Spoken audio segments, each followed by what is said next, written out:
নিচে ওয়াল পড়ে গেছে। 1 বছর আগে একটা দরখাস্ত দেওয়ার পরে তো ওখানে আসছিল দুজন কিছু লোক এসেছিল, আসার পরে তারপরে যদি 30 বছর আর জীবনে দাম কে দিবে? আমরা কোথা যাব? আমাদের চোখের দেখা কত এরকম ঘর পড়ে গেছে।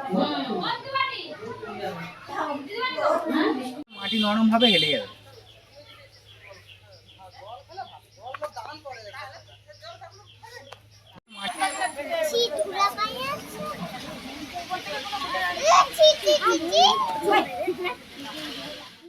বাচ্চারা দেখা গেল রাস্তায় বসে আছে, তারা পড়াশোনা করছে, কি কারণে হঠাৎ করে রাস্তায়? ওই দেওয়াল ভেঙে পড়ে গেছে, ভয়ে আমরা বাইরে বসিয়ে যাচ্ছি। এই সমস্যাটা কতদিন ধরে চলছে? সে আগের যে দিদিমণি ছিল সেখান থেকেই সে বিডিও অফিসে কয়েক বছরই সমস্যা, এতটা সমস্যা ছিল না, এই কয়েক মাস হলো একবারে ফেটে সবই হলো। আজকে কি হয়েছে? আজকে দেওয়াল ভেঙে পড়ে গেছে, তারপরে ওই গ্রাম সদস্যকে জানালাম, আর আমি বিডিও অফিসে এসিওকে জানিয়েছি, সেখান থেকে লোক আসতেছে। আচ্ছা, ভেঙে যাওয়ার পরে আতঙ্কে বেরিয়েছে? হ্যাঁ, গ্রাম সদস্য আমাদেরকে বের করে দিচ্ছেন সবাইকে। আচ্ছা, কতজন বাচ্চা পড়ে এখানে 46টা বাচ্চা, আজকে আসছে 38টা বাচ্চা।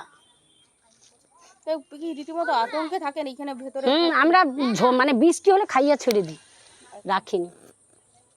আপনার নাম? সুমিত্রা গুচ্ছাইত।